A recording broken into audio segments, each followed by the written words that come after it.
नमस्कार दोस्तों, मैं रजनीश शर्मा, ग्लोबल जूरिस्ट। आप सबका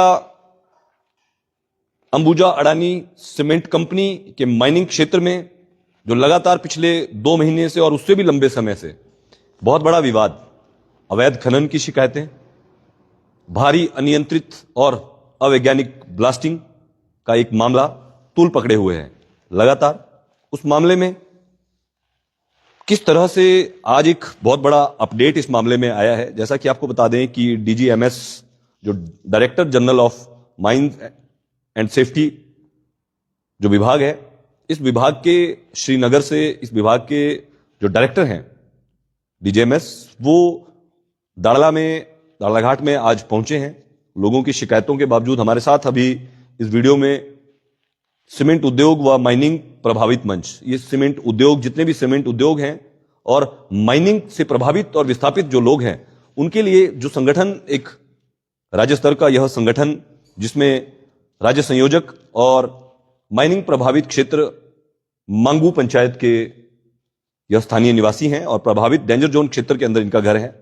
ये वो युवा हैं जिन्होंने लोगों के कहने पर लोगों की जो समस्याएं थी पूरे क्षेत्र की, चाहे वो संगोई धार है, चाहे वो घुमारों के ऊपर की क्षेत्र है, चाहे वो कशलोक क्षेत्र की जो माइनिंग एरिया है, कहीं ना कहीं ये बहुत बड़े एक ऐसे आरोप, एक इतनी बड़ी कंपनी, एक अडानी सीमेंट उद्योग, जिसके बारे में बोलने से और लोग कतराते हैं। कहीं ना कहीं एक तरफ अरावली का मामला बहुत बड़े स्तर पर जिस तरह से माइनिंग का सामने आया, वहीं दूसरी तरफ हिमाचल प्रदेश की अंबुजा का मामला भी सामने आया। आपको बता दें कि पिछले कल इस मामले में उद्योग मंत्री से, हिमाचल प्रदेश के माननीय उद्योग मंत्री डॉक्टर हर्षवर्धन चौहान जी से मंच के प्रभावित जो प्रतिनिधि मंडल हैं वो लोग वहां पर मिले थे। क्या बातचीत हुई है, सीधा हम जानेंगे इसमें, क्योंकि कल सुबह संगोई धार में डीजीएमएस की मौजूदगी में ट्रायल तथ्य और कंपनी से जितने दस्तावेज, जितने उन्होंने जो धमाके किए हैं, उसके अंदर जो एक्सप्लोसिव जो वहां पर धमाकों में जो इस्तेमाल किया है, उस सारे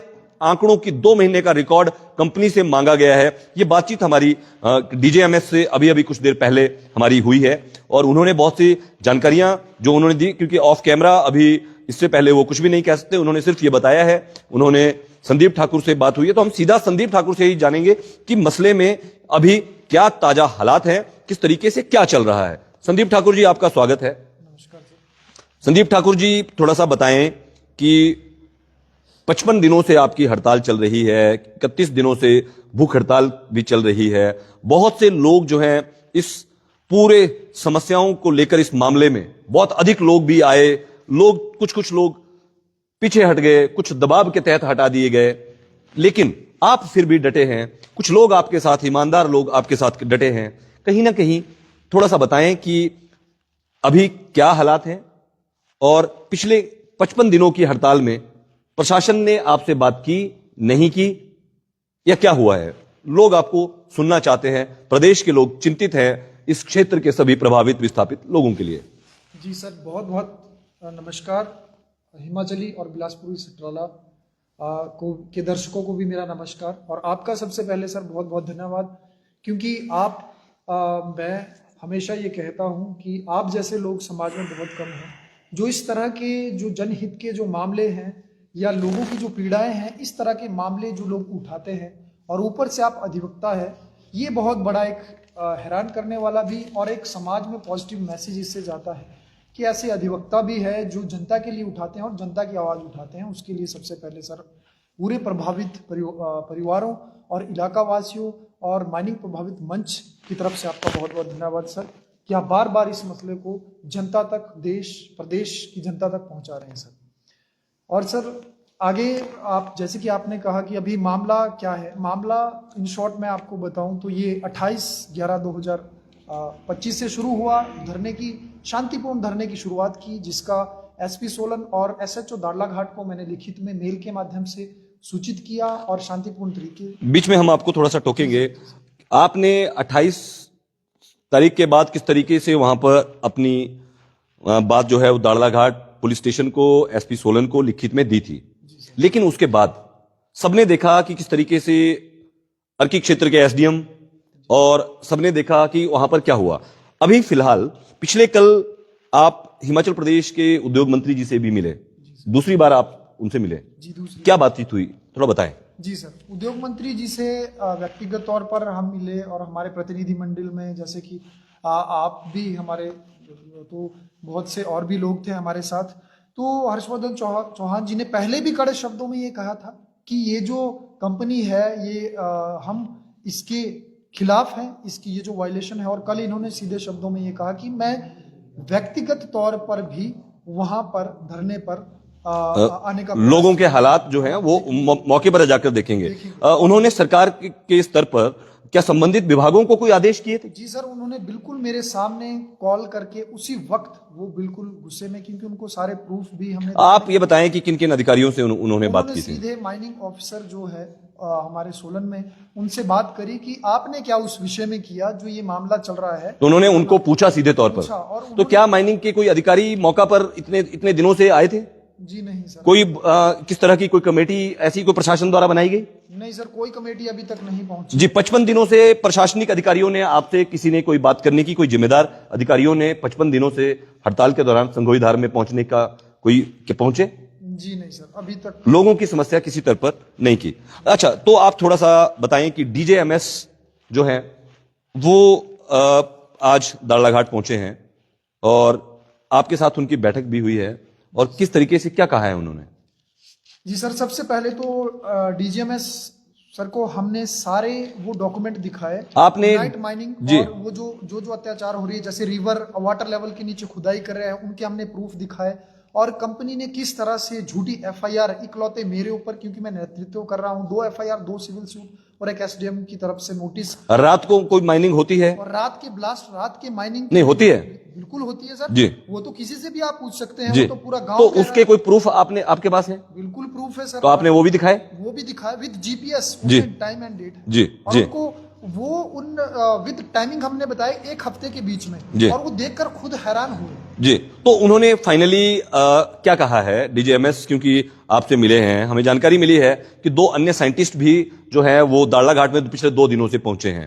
तो क्या कहा है उन्होंने आपको कि डीजीएमएस यहां है? तो डीजीएमएस जो है वो कहां मिले आपको? डीजीएमएस का सर मुझे लगभग 4:30 बजे कॉल आया और उसके माध्यम से हमारी बात हुई। उन्होंने कहा कि हम मांगू। वो कहां मिले आपको? वो मुझे यहाँ पर दाड़लाघाट के पास जो होटल है यहाँ पर कहीं आसपास थे, और मैंने उनको लोकेशन बताई, तो यहीं पे हम मिल गए कराड़ा के पास होटल में। कराड़ा के पास आपको मिले, तो वो कितने लोग थे? तो वो लगभग सर 3 से 4 लोग थे। 3 से 4 लोग थे। एक ड्राइवर थे, अधिकारी थे, एक माइनिंग हेड अंबुजा में। वो कौन सी गाड़ी में थे? वो वही गाड़ी थी जिसमें नायब तहसीलदार जी बैठ के गए थे उनके साथ। मतलब किसकी गाड़ी? अंबुजा कंपनी की गाड़ी? अंबुजा की, टाटा की गाड़ी, अंबुजा की गाड़ी, ब्लू कलर की। तो वो उसमें ही थे, उसी में थे। माइनिंग हेड भी उनके साथ थे? जी। तो उनसे आपकी बैठकर जो है उन्होंने आपको अवगत कराया कि वो जांच करने आए हैं, और वो कल सुबह का उन्होंने आपको क्या वक्त दिया है? उन्होंने कहा कि मैं आपको कॉल के माध्यम से सारी बातें बता दूंगा। हालांकि उन्होंने कैमरे के सामने आने से साफ इनकार कर दिया। चलो उनको कोई क्राइटेरिया रहता होगा, हमने फोटो लेने के लिए भी कहा, लेकिन यहाँ पर उन्होंने ये कहा कि मेरे संज्ञान में ये चीजें नहीं थी, और उन्होंने ये भी मुझे कहा कि हम आपका निरीक्षण करेंगे और जांच करेंगे। लेकिन मैंने उनकी बात काट कर ये कहा कि मैं इकलौता नहीं हूँ सर, पूरे इलाके का आप देखिए, क्योंकि मैं जनहित में काम कर रहा हूँ। और तो इलाके के लोगों को बुलाने के लिए उन्होंने ये बताया कि कल सुबह जो है वो लोग वहां पे आए, तो कहाँ आने को कहा है उन्होंने? जी सर, उन्होंने अभी आने को तो कोई स्पेसिफिक कोई जगह तो नहीं बताई है, लेकिन उन्होंने कहा कि कॉल के माध्यम से आपको बता दें। स्पेसिफिक जगह नहीं बताई है, लेकिन संगोई धार में जहां पर माइनिंग चल रहा है, दोस्तों आपको बता दें कि संगोई धार में जहां माइनिंग चल रहा है, जहां पे माइनिंग हो रहा है, जांच उसी की होनी है। और इस संदर्भ में जो है कुछ बातचीत करने का मौका मुझे भी मिला। जैसे ही हमें भी यह जानकारी प्राप्त हुई, तो हम भी मैटर पे बात करने के लिए डीजीएमएस से हमने भी कुछ बात करनी चाहिए। डीजीएमएस महोदय ने हमें बताया कि कैमरा पर वो बातचीत नहीं कर सकते हैं, जैसा कि उन्होंने बताया, और उन्होंने कहा कि कंपनी से इनकी शिकायतों के बाद पूरा रिकॉर्ड जो है वो मांगा गया है। कल रिकॉर्ड जो है लेकर कंपनी वहां पे आएगी। कल सैंपल ब्लास्टिंग भी की जाएगी, और सैंपल ब्लास्टिंग में उन्होंने हमें बताया कि किस तरीके से अब तक पिछले 2 महीने से जो टोटल जो क्वालिटी ऑफ जो एक्सप्लोसिव है, उन्होंने कौन सा एक्सप्लोसिव जो इस्तेमाल किया है उसकी क्वालिटी चेक की जाएगी, उसके दस्तावेज चेक करेंगे। और उन्होंने बताया कि मैक्सिमम चार्ज पर जो डिले है वो चेक किया जाएगा। उन्होंने कहा कि नंबर ऑफ होल्स जो ब्लास्ट करने के लिए होल्स किए जाते हैं उनको चेक किया जाएगा, उनका रिकॉर्ड चेक किया जाएगा। और उन्होंने कहा है कि टाइप्स ऑफ एक्सप्लोसिव है, कौन सा किस किस तरह का एक्सप्लोसिव कंपनी इस्तेमाल करती है उसको भी चेक किया जाएगा सार्वजनिक तौर पर सभी लोगों के सामने, सभी क्षेत्र के लोगों को, क्योंकि समय के बारे में उन्होंने इनको कहा है कि वो फोन करके इनको बताएंगे। आपको बता दें कि कंपनी से टोटल रिकॉर्ड उन्होंने बताया कि सारा रिकॉर्ड वहां पर जो है सार्वजनिक किया जाएगा। लेकिन कैसे सार्वजनिक किया जाएगा, क्या कॉपी प्रतियां शिकायतकर्ताओं को या गांव वालों को या प्रेस के माध्यम से प्रदेश मीडिया को दी जाएंगी या नहीं, यह अर्की मीडिया, हिमाचल प्रदेश के जिम्मेदार जो भी अपने आप को नंबर 1 का चैनल बताते हैं, वो सब लोगों को भी उस क्षेत्र में कल पहुंचना चाहिए। क्योंकि एक तरह से कहीं ना कहीं ये इनके आंदोलन और लोगों की आवाज, चाहे वो घुमारो गांव की वो सब महिलाएं जो 4 दिनों तक जिन्होंने ठंड में, भारी ठंड में वहां पर बैठकर पूरी रात इंतजार किया था, जिन्होंने ये शिकायत जो थी डीजीएमएस को, ये जो है किसके द्वारा की गई थी? मेरे द्वारा की गई थी। ये आपने शिकायत जो है कैसे की थी? और ये सर लगभग इसकी शुरुआत करूं तो ये 2024 में पहले निरीक्षण के लिए मौके पर पहले भी आए थे यही अधिकारी डीजीएमएस जो अभी आए हैं। सी रामचंद्रन इनका नाम है दोस्तों, आपको बता दें, सी रामचंद्रन जी डीजीएमएस है जी, पहले भी आए थे 24 में। और उसकी रिपोर्ट आज तक मेरे पास नहीं पहुंची, जिसकी मैंने आरटीआई भी डाली और वो नहीं आई। फिर दोबारा 24 की रिपोर्ट नहीं आई है दोस्तों, ये भी नोट करने का विषय है कि 24 की डीजीएमएस की रिपोर्ट आज तक नहीं आई है, लेकिन आज फिर 26 में डीजीएमएस महोदय आए हैं। बड़ी बात है, 2 साइंटिस्ट इसमें दाड़ला घाट में हैं। एक तरफ सरकार के उद्योग मंत्री ने सभी अधिकारियों को निर्देश दिए हैं और इसके अलावा और भी कई संबंधित विभागों को। एक सवाल यहां पर बहुत जो गंभीर है वो खड़ा हो रहा है और मुझे नहीं पता कि अब क्या होगा, कार्रवाई तो भगवान जाने किस तरह की होगी जी। क्योंकि हमने इनसे कहा कि जब भी कोई उच्च अधिकारी आता है, हर वीडियो में इलाका वासियों लोगों ने ये कहा है और मेरा भी ये कहना है, जो मेरे पास प्रूफ है, जब भी कोई अधिकारी आता है, कंपनी अपना बारूद या जो भी इनका बारूद एक्सप्लोजिव जो भी रहता है वो कम मात्रा में यूज करते हैं इन अधिकारियों के सामने। तो मेरा ये उनके सामने, डीजीएमएस के सामने सवाल भी था उस वक्त जब हमारी भेंट हुई कि सर अगर वो कम बारूद करते हैं उसका कौन पता लगाएगा, और वो जो रिपोर्ट है क्या हम उसकी फोटो ले सकते हैं? और उन्होंने साफ इनकार कर दिया कि रिपोर्ट की फोटो नहीं ले सकते। जब फोटो नहीं ले सकते तो फिर हम कहां से वो दोबारा रिपोर्ट? जी, ये सारे जो सवाल हैं, ये बिल्कुल इनके जो सवाल हैं वो कानूनी तौर पर कि किस तरीके से शिकायतकर्ताओं को क्या जानकारी दी जाएगी, शिकायतकर्ताओं को कल वहां मौके पर क्या बताया जाएगा, क्या मौखिक तौर पर सारे आंकड़े बताए जाएंगे जो लोगों के टेक्निकल आंकड़े हैं, लोगों की समझ में नहीं आएंगे? तो यह भी एक बड़ा सवाल है। लेकिन जांच किस तरह होगी? आखिर अब 2 महीने पहले, 2 महीने के दौरान वहां क्या क्या हुआ है? क्योंकि इनके आरोप हैं कि रात को 10 बजे से लेकर सुबह 5 बजे तक अवैध माइनिंग हो रही है। दोनों जो माइनिंग है, दोनों माइनिंग के अंदर जो एक तरफ की माइनिंग है, जो आपकी कशलोक की माइनिंग है, और दूसरी तरफ की जो आपकी संघोई धार की माइनिंग है, बड़ी बड़ी मशीनरी, हैवी मशीनरी वहां पे जो है वो कंपनी के द्वारा, तो कंपनी के जो बड़े अधिकारी हैं, कंपनी वो सारे पीछे हो जाते हैं, वो माइनिंग का जो हेड है उनको फंसाते हैं। तो माइनिंग हेड ही नहीं अपितु अंबुजा, पूरी की पूरी अंबुजा, अडानी सीमेंट इंडस्ट्रीज और अडानी सीमेंट इंडस्ट्रीज का टोटल बोर्ड ऑफ डायरेक्टर्स जो इसके लिए जिम्मेवार है, क्योंकि एक एफआईआर भी दर्ज की गई है दाड़ला पुलिस द्वारा मांगू के गांव में, जो गांव है वहां पर, उस गांव में बरियाल गांव शायद वो है, तो उस गांव में एक प्रताप सिंह के द्वारा एक शिकायत, वहां एफआईआर दर्ज की गई है एक और ब्लास्ट की। तो मामला लगातार तूल पकड़ता जा रहा है और कहीं ना कहीं ये, जैसा कि इन्होंने बताया कि डीजीएमएस को जो शिकायत संदीप ठाकुर द्वारा की गई, उस शिकायत के बाद डीजीएमएस यहां पहुंचे, उस शिकायतों के बाद यहां पर साइंटिस्ट जो है वो यहां पहुंचे हैं। यह बड़ा गंभीर सवाल है कि प्रशासन ने 55 दिन में क्या किया, माइनिंग विभाग ने क्या किया, खनन विभाग ने क्या किया, जिला प्रशासन ने क्या किया, और अन्य जो संबंधित जो विभाग है, फॉरेस्ट विभाग है और भी बहुत से संबंधित विभाग, उन्होंने क्या किया? अगर ये शिकायतें लोग ही विभागों को करेंगे तो प्रशासन क्या करेगा? ये सवाल इनके बिल्कुल जायज। आपको बता दें कि इसमें हमें जानकारी मिली है कि ऑनलाइन तरीके से जो रिकॉर्ड रहता है ब्लास्टिंग का, वो कंपनी से, मतलब बता दें आपको कि सरकार, प्रशासन, विभागों के, संबंधित विभागों के, चाहे वो डीजीएमएस हो, चाहे वो कोई भी विभाग हो, उनके किसी प्रकार के कोई कैमरा, उनका किसी प्रकार का कोई भी सुपरविजन का कोई भी तरीका वहां पर कंपनी के माइनिंग क्षेत्र में नहीं है। उन्होंने बताया कि रात को लाइटें बंद करके बिल्कुल भी माइनिंग नहीं की जा सकती है, लेकिन इन्होंने हमें जानकारी दी, इन्होंने बताया कि लाइटें बंद करके माइनिंग की जाती है, जिसके प्रूफ इनके पास हैं। उन्होंने कहा कि ऐसा बिल्कुल भी नहीं। अब यह एक बड़ा प्रश्न है कि इस मामले की जो रिपोर्ट है, क्या वो टाइम बाउंड तरीके से 2 दिन, 4 दिन, 5 दिन या 7 दिनों के अंदर आएगी, या फिर से जैसे 2024 में इनकी कोई जांच की गई थी? क्योंकि कंपनी बहुत बड़ी है, कंपनी बहुत बड़ी है, राजनीतिक प्रभावशाली कंपनी है, और प्रभावशाली कंपनी का दबाव निश्चित तौर पर रहता है। हिमाचल प्रदेश के लोग अन्य कंपनी में, बरमाना क्षेत्र में, आपके जो कुन्नू गांव के, जो धौणकोठी गांव के, जो बरमाणा के और लोग हैं, वहां पर भी इस प्रकार के अवैध माइनिंग के आरोप लगातार लग रहे हैं। वहां पर भी अवैध माइनिंग से लोग परेशान हैं, धूल मिट्टी से लोग परेशान हैं, उनके पशु, चारों तरफ का जो क्षेत्र है, पूरा जो क्षेत्र है, उस क्षेत्र के लोग परेशान हैं। लेकिन कार्यवाही कब होगी? आखिर सरकार कार्यवाही क्यों नहीं करती? क्यों हिमाचल प्रदेश के जो बड़े, जो चाहे वो नेता पक्ष हो, विपक्ष हो, या जो जिम्मेदार जो जनप्रतिनिधि हैं, वो लोगों की समस्याओं को सुनने के लिए आगे क्यों नहीं आते? यह भी एक बड़ा सवाल है। लेकिन फिर भी हम धन्यवाद करते हैं उन सब लोगों का जो इस मसले पर लोगों की आवाज को सोशल मीडिया के माध्यम से शेयर कर रहे हैं, वीडियोज को और लोगों तक पहुंचा रहे हैं, क्योंकि कहीं ना कहीं बड़े स्तर पर नंबर 1 का मीडिया इस मामले में 55 दिनों की इनकी हड़ताल हो गई है, लोग बीमार हो गए हैं, सिलिकोसिस और कई तरह की बीमारियों से, कैंसर बीमारियों से बुजुर्ग लोग पीड़ित हैं, और इस तरह के छोटे छोटे बच्चों को बीमारियां हो चुकी हैं, लेकिन सरकार अपनी जिम्मेदारियों का निर्वहन नहीं कर रही है, ऐसा लोगों के आरोप हैं। लोगों के आरोपों की वजह से इनको हड़ताल करनी पड़ी, धरने में उतरना पड़ा, अपने जीवन को खतरे में डालकर कंपनी के खिलाफ जो हैं बहुत से, क्योंकि आप समझते हैं कंपनी के पास प्रभावशाली लोग रहते हैं, वो लोगों की जो आवाज उठाते हैं, उनकी आवाज कुचलने के लिए भी लोग रहते हैं, दलाल रहते हैं कई तरह से, जैसा कि इन्होंने बताया है। लेकिन इनकी सुरक्षा की गारंटी कौन देगा?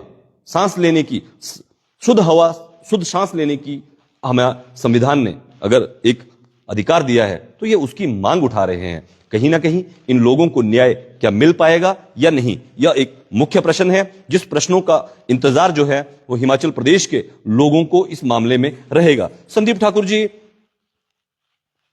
डीजीएमएस ने कहा है कि कंपनी से सारा रिकॉर्ड मंगवा लिया गया है, कंपनी के सभी इंस्ट्रूमेंट चेक किए जाएंगे। क्या लगता है आपको कि प्रदेश सरकार इस मामले में कितना मदद करेगी? लोगों की आवाज, लोगों की समस्याओं का निराकरण भविष्य में हो पाएगा, या यूं ही आंदोलन होते रहेंगे, आंदोलन कुचले जाएंगे और कंपनियां अपनी मनमर्जी जारी रखेंगी? जी सर, हमारे पास तो सिर्फ एक उम्मीद है, और बार बार हम सरकार के दरवाजे खटखटा रहे हैं। जैसे कि सालों से राष्ट्रपति महोदय तक अब एप्लीकेशन, हमारी शिकायतें पहुंच चुकी है। आपने राष्ट्रपति जी को भी आपने जानकारियां, शिकायतें दी हैं, तो फिर भी क्या निचले स्तर के अधिकारियों ने कभी संज्ञान लिया? नहीं सर, वो सिर्फ पत्र मेरे पास है, बस पत्र। ऊपर से पत्र आए तो निश्चित तौर पर जब ऊपर से पत्र आते हैं तो स्थानीय अधिकारियों को पत्र प्रेषित किए जाते हैं, उसका कॉपी, दूसरा कॉपी सीसी में स्थानीय विभागों को भेजा जाता है। लेकिन कितना चिंतनीय प्रश्न है कि राष्ट्रपति जी, प्रधानमंत्री जी और देश के सभी जगह में इन्होंने अपनी शिकायतें भेजते हैं, लेकिन संबंधित विभाग, प्रशासन आखिर कंपनी के दबाव में, कंपनी के कहने पर गलत फीडबैक सरकार को देते हैं, मामलों को राजनीतिक बताते हैं। क्या आपकी कोई पार्टी है? सर, जानकारी मिली है कि अर्की प्रशासन लगातार सरकार को फीडबैक दे रहा है कि यह मामला राजनीतिक है। आपके साथ कौन सी पार्टी है? कोई पार्टी नहीं है सर। कांग्रेस पार्टी का पहले दिन से, बीजेपी आपके साथ है? कोई भी नहीं, हम किसी पार्टी के नहीं। कोई पार्टी आपके साथ नहीं है? अन्याय के खिलाफ है। अन्याय के खिलाफ है, बिल्कुल। हमारी पार्टी सिर्फ सच के साथ है, और जो सच का साथ देगा उस पार्टी का भी वेलकम हम करेंगे। लेकिन वो पार्टियां क्यों नहीं आ रही है, वो सच के साथ खड़ा नहीं होना। आपकी जो हड़ताल चल रही है, 55 दिन आपकी हड़ताल को हो गए हैं, आप अपनी हड़ताल जो है वो कैसे खत्म करेंगे? आपकी मुख्य मांग थी मैजिस्ट्रेट इंक्वायरी का गठन की मांग आप कर रहे थे, क्या वो गठन हुआ? नहीं सर, हम 2 बार मिल चुके हैं। अभी हर्षवर्धन चौहान जी ने, उन्होंने आश्वासन दिया है, आश्वासन दिया, और माइनिंग ऑफिसर से जिनसे बात करी सर, मैं जनता को बताना चाहूंगा, माइनिंग ऑफिसर ने ही एक फर्जी रिपोर्ट, जिसका मैंने वीडियो भी अपने पेज पर डाला, ये आरोप नहीं सर, इसके प्रूफ है जी, तो वो तो मौके पर आए ही नहीं। अब वो क्या कार्रवाई करेंगे? लेकिन हर्षवर्धन जी से हमें पूरी उम्मीद है, जरूर। एक और चीज बताएं, हर्षवर्धन चौहान जी ने आपके प्रतिनिधि मंडल की रिक्वेस्ट पर स्थानीय प्रभावित क्षेत्र का दौरा करने का भी जो है शीघ्र दौरा करने के लिए कहा है। बिल्कुल कहा है सर। तो क्या आपको लगता है कि अब जिस तरीके से सरकार प्रशासन विभाग कई आगे हैं, तो क्या न्याय शीघ्र मिल सकता है? आपकी हड़ताल की जो मुख्य मांग है मजिस्ट्रेट इंक्वायरी, ये हो पाएगी? सर दौरे की बात है तो वो तो मैंने फ़ोन करके आज दोबारा जाना है पीए से कि हमारा जो डे प्लान है उसमें ऐड किया जाए, तो वो भी शायद उसमें कर रहे हैं, वो भी। लेकिन आप ये बताएं कि फिलहाल जो ये पूरा मामला चल रहा है, इसमें आपकी हड़ताल खत्म करवाने का प्रयास क्या स्थानीय नेताओं ने किसी ने किया? कोई नेता इस क्षेत्र के आपकी हड़ताल में आए? कई नेता इस इलाके में हैं, कई जनप्रतिनिधि हैं, कई राजनीतिक पार्टियां हैं, क्या उन्होंने अपनी जिम्मेदारियों का निर्वहन लोगों की चिंता की 55 दिनों से? बिल्कुल नहीं सर, मैं बार बार चिल्लाकर यही कह रहा हूं कि कोई तो सामने आए। मतलब नहीं किया कोई पार्टी। तो आप ये दोस्तों देख सकते हैं, हम धन्यवाद करते हैं और आप सब लोग जो भी इस वीडियो को देख रहे हैं, इस वीडियो को अधिक से अधिक शेयर जरूर करें। संबंधित विभाग अधिकारी अपनी अपनी पार्टी के नेताओं को, जिनकी जय जयकार सभी लोग करते हैं, अपनी अपनी पार्टियों की विभिन्न विचारधाराओं के लोग रहते हैं, अपनी अपनी पार्टियों के नेताओं को इस वीडियो को, इस सच्चाई को जरूर दिखाएं। जिंदगी और मौत से लड़ रहे हैं डेंजर जोन एरिया के क्षेत्र के लोग, और उसके पहाड़ के ऊपर अवैध माइनिंग दिन रात चल रही है। एक तरफ पर्यावरण बचाओ, पर्यावरण को बचाने की, प्राकृतिक स्रोतों को बचाने की सरकार के लुभावने नारों के फ्लैक्स, 200-200, 100-100 फुट के फ्लैक्स सरकारी पैसा खर्च कर सड़कों पे लगाए जा रहे हैं, लेकिन जहां पर्यावरण का बेड़ा गर्क किया जा रहा है वहां लोग हड़ताल कर रहे हैं। दूसरा अरावली बन चुका है ये सारा सीमेंट उद्योग व माइनिंग क्षेत्र के लोगों का जीवन कितना दुश्वार है, ये निश्चित तौर पर उसकी रिपोर्ट्स, मौके पर ग्राउंड रिपोर्ट्स पर जाकर ही पता लगेगा, लेकिन वहां जाने को कोई भी तैयार नहीं है कंपनियों के दबाव के आगे। ऐसे सीमेंट उद्योग और प्रभावित जो मंच है, इनके आरोप है। हम उम्मीद करते हैं कि कल जो डीजेएमएस और जिस तरीके से साइंटिस्ट और जिस तरीके से जांच एजेंसियां जो हैं इस पूरे मामले में आगे आई हैं, कहीं ना कहीं ये निश्चित तौर पर इनके आंदोलन की, इनका जो धरना प्रदर्शन है उसकी, लोगों की आवाज जो है कहीं ना कहीं पहुंची है। लेकिन आगे क्या होगा, यह एक गंभीर सवालिया चिन्ह सरकार, केंद्र सरकार और सभी संबंधित विभागों के लिए है। लगातार हम जुड़ेंगे और हम इस मामले पे पूरी नजर बनाए रखेंगे। आप सब लोग जो भी क्षेत्र के लोग हैं, प्रभावित लोग हैं, आसपास के लोग हैं, डेंजर जोन एरिया के लोग हैं, वो सब कल सुबह 10 बजे संघोई धार में, जहां पर सैंपल टेस्टिंग की जाएगी, जहां पर लोग अपनी समस्याएं डीजेएमएस को बता सकते हैं और उस पे किस तरीके से आगे रणनीति प्रशासनिक कार्यवाही होगी, यह देखना बेहद जरूरी है। क्योंकि सीमेंट उद्योगों में, चाहे वो अल्ट्राटेक, दो सीमेंट कंपनियां इस क्षेत्र में, इस अर्की उपमंडल में सीमेंट बनाने का काम कर रही है, जिनके आसपास बीमारियां फैल रही हैं, प्राकृतिक स्रोत जो है बर्बाद हो रहे हैं और जंगलों के जंगल, पहाड़ों के पहाड़ काटे जा रहे हैं। और तीसरी सीमेंट कंपनी एसीसी कंपनी, और 2 कंपनियां सोलन में, बघेरी और नालागढ़ में भी कार्यरत है। तो कहीं ना कहीं हिमाचल प्रदेश खतरे में है, पर्यावरण खतरे में है, ऐसा इनका आरोप है, ऐसा इनका कहना है। मैं फिर से लगातार आपसे जुड़ूंगा और इस विषय पर अगली चर्चा आगे कल क्या होगा, दोबारा इनसे बात करेंगे, इनकी टीम से जुड़ेंगे। आप सब लोग बने रहिए, हमारे इन वीडियोस को अधिक से अधिक शेयर करें। मैं रजनीश शर्मा, ग्लोबल जूरिस्ट, हमारे चीफ न्यूज एडिटर निर्णय शर्मा के साथ।